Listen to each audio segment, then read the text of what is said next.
Hello everyone, I'm Sean, This is Hoon? and we are the Courageour Frights back once again for another movie review. Yes. And this time we're doing the Blue Beetle. Yes, Blue Beetles. So, Or the Tick. the Tick, yeah. So my voice probably sounds a little weird in and out of this review. I have kind of like a bronchitis thing going on right now, so Yeah. that's what's going on if all of a sudden I get like squeaky or creaky or whatever is going on. All right, so we got back from Blue Beetle a little while ago.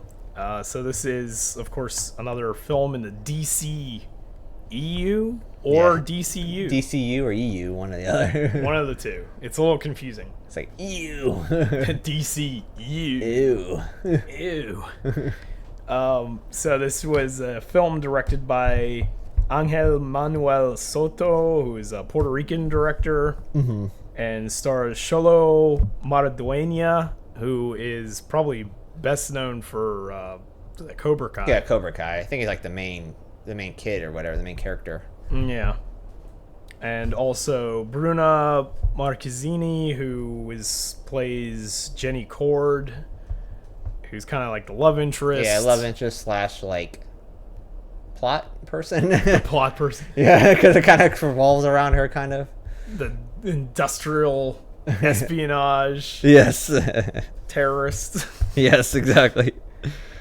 And Susan Sarandon is kind of the villain. Yeah, villain. Who's Victoria Cord, so that's Jenny Cord's aunt. Yeah. And of course George Lopez. George Lopez is like the comedic person. Yeah, he's the comic relief guy. Yeah, and like also, Got the best lines in the movie. yeah, he's pretty good in this one. Batman's a fascist. Yeah, Batman's a fascist. So, in case you couldn't tell from that casting, this is a very strongly Latin American, like Hispanic superhero film. Yeah. And it leans heavily into that as particularly Mexican American. Yeah. And with that, we get a lot of family dynamic scenes, very similar to Shazam in a way. Yeah. It's also very similar to Iron Man and Spider-Man. A lot of the action scenes are very Iron Man, like extremely Iron Man. Yeah. Because even like Blue Beetle, like I don't really know anything about Blue Beetle itself. Like what I can gather is kind of very Iron Man because it's like a technologically based suit that's like it's alien and technology or whatever. But they have like power. I don't know if it's like power, like armor and stuff, where it's like you have like a shield that's made of like energy, or like Iron Man has that fusion reactor because Tony Stark made it. This one just has like this suit that is fused with your brain or something. It's like your nervous system. So I don't understand. I don't know where this power comes from. It just Yeah, it, like attaches itself to his spinal cord. yeah, because it's supposed to be like a symbiote almost. So it like chooses you to be its host or something. Yeah, congratulations. Yeah, congratulations. You lose your clothes after every transformation. That's literally what happens every time you transform. You lose all your clothes. And by everything, I mean your pants included. So Yes, except for he regenerates his pants at one point. yeah. Yeah, exactly. But no, yeah, the other thing too is the transformation's really cool. Yeah. It's like a body horror thing. Yeah. Because like almost since it's like fusing with their spinal column and everything else, it's like obviously painful. Yeah. Cause it looks like they're like dying. Yeah, it kind of reminds me of the Guyver. This is like a Japanese like manga, and it had like sort of a biomechanical suit that fused with the person or whatever. Yeah. Yeah, it's probably that has like that same look to it. It probably is like the same thing. Tetsuo the Iron Man or something. There you go.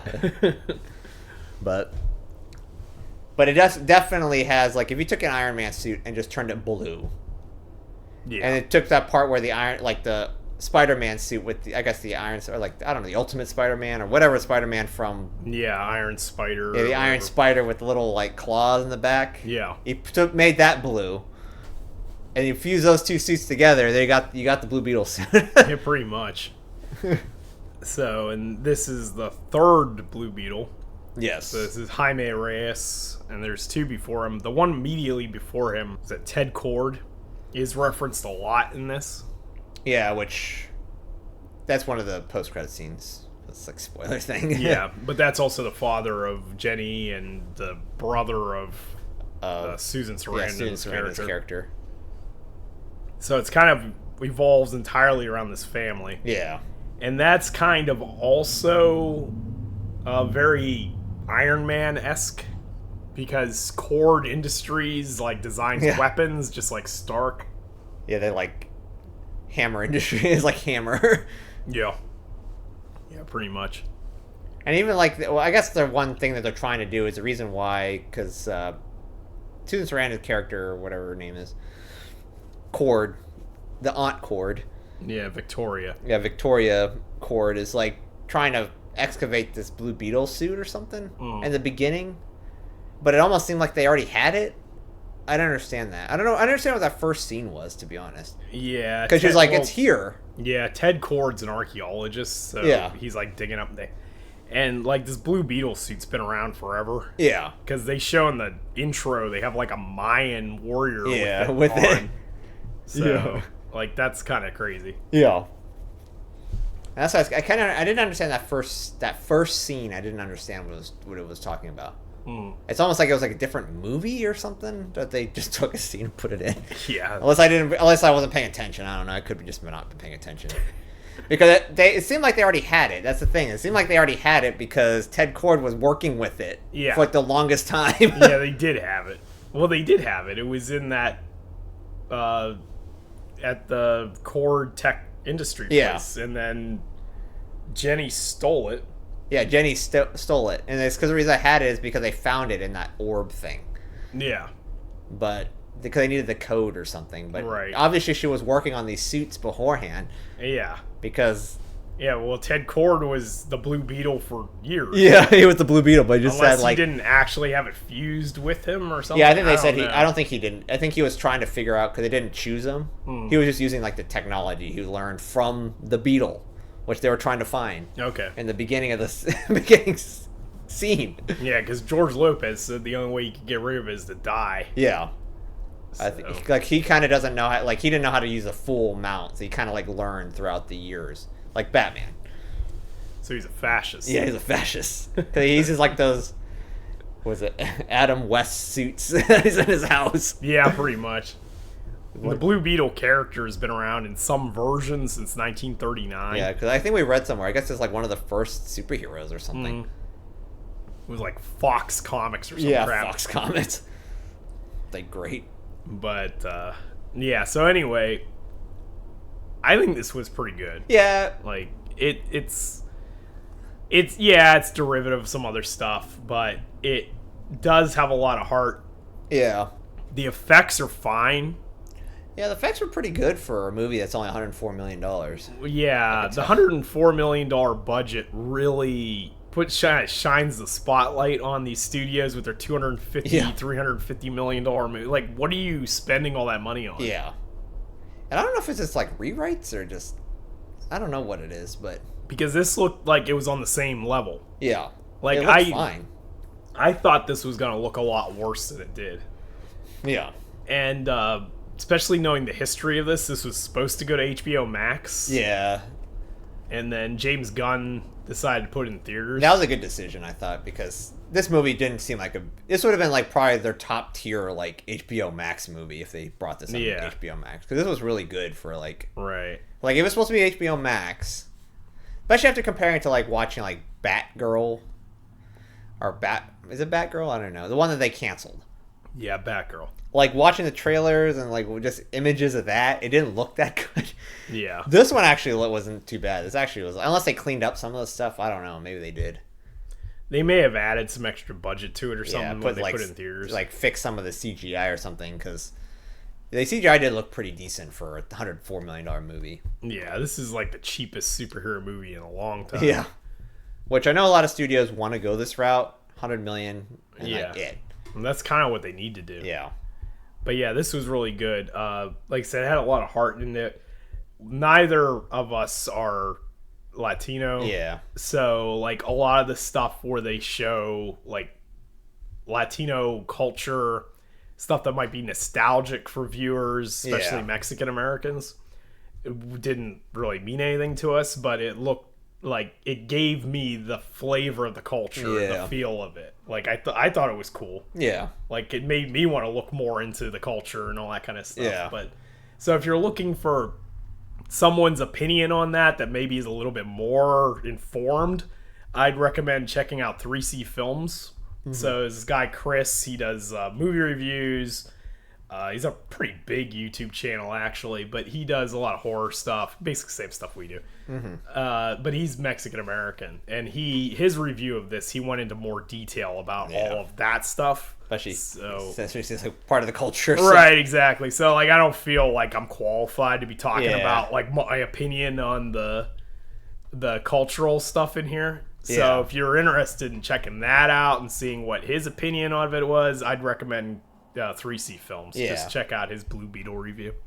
He's also been pretty excited about this movie for a while because it's a Latino superhero, and he was aware of the character. I think he first saw him in one of the Batman animated shows or something like that. Which I think Blue Beetle actually is like a Latino superhero, right? Like in the actual comics. The he is now. Version. Oh, okay. Jaime Reyes, I think, started in like 2006 or something. Oh, okay, so he's been around. I feel like okay. Yeah, I feel like it probably is close to when Miles Morales started with Spider-Man. So like around that early 2000s period. Okay. It gave us all the great Latino heroes in the early 2000s. Yeah, early 2000s. Like Blue Beetle, Spider-Man, El Muerto. Yes. Yes. Which tragically I don't think is happening anymore, or possibly isn't going to happen anymore. If it's Sony, I think they just make whatever. Yeah. They probably are still making it. It's just like they make like a million movies. The rise and fall of Bad Bunny or whatever that guy's name was. He was in like one movie, and his then career ended in Bullet Train when he stabbed himself with a knife. It was it was symbolic of his film career. Yeah, his film career just ends. But so anyway, so what do you say about Blue Beetle? Was this a recommendation? Yeah, I liked it. It was it definitely felt more like an older superhero movie, but it's like an origin story, so.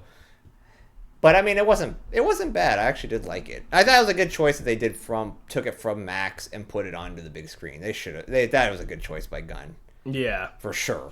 Yeah, I agree with that. I've heard a lot of comparisons to Iron Man.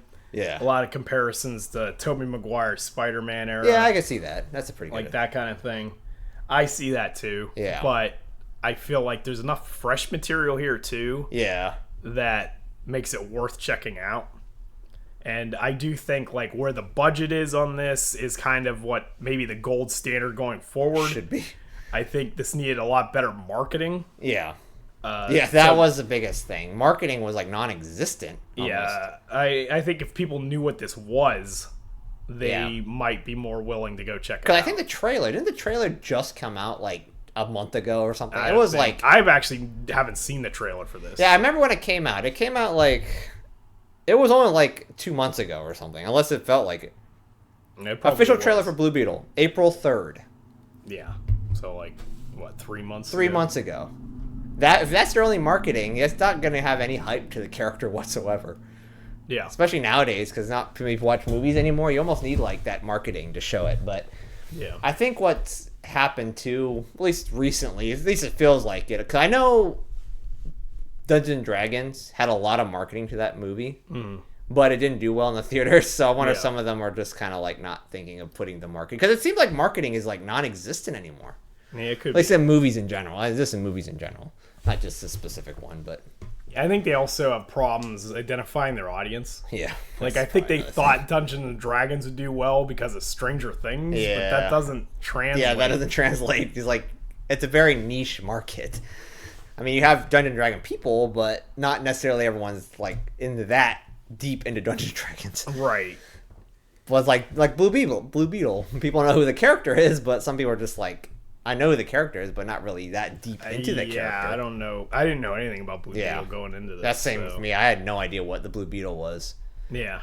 Other than, like, looking at Google articles, and they talk about Joker getting pregnant by himself. That went down a wild rabbit hole. But he's basically... So the gist of Blue Beetle pretty much is alien tech. I guess it was designed initially to destroy the planet. Yeah. But then something happened to it, and now it's not as aggressive. Yeah. It's almost like a machine version of Goku. Yeah.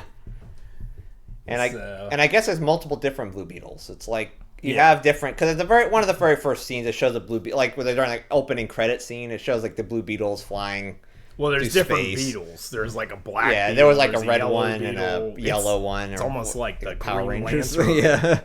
Yeah, it's almost like the Green Lantern Corps. Yeah, like the Blue Beetle Corps, I guess. Blue Beetle Corps. Which I think that aren't they? I think they are like enemy. Like I don't know, enemies. Yeah, or something. they are. They're like adversaries, I guess you can say. I don't know. Really, right? Yeah, they enemies. don't get along with like especially Green Lanterns, because Green Lanterns are like the police. Yeah, pretty much just space cops or space whatever. Cops, yeah. It's like Jocko from Dragon Ball. But so it's kind of interesting that this is like a basically villain tech. Yeah, that's being used by Hero. Yeah, and that the character is not. Because there's a scene where he's like, "You're not a killer," basically, because he's trying to fight the bad guy or whatever. He's like beating him up. He's like, "Don't kill him," basically, because you're not a killer. Yeah. So it has a conscience at least. Could be like, "Oh, you could just stab him in the face." Although, if he had killed him way earlier in the movie, the whole second half of that film wouldn't have happened. Yeah, that is one nitpick I had in this movie. It did feel a little long. Yeah. There was points that it felt pretty long. But there's that part where he has the bad guy pinned to the ground, and he could have killed him with a sword. Yes. And if he had done that, it's possible his father would have survived. That is true. And the whole second half of that movie wouldn't have happened. Yes. And nobody else in his family has any qualms about killing. Yeah, I know. Because his Nana just mows people down with a machine gun. With like a Gatling gun. Yeah, she's killing people. His sister's killing people.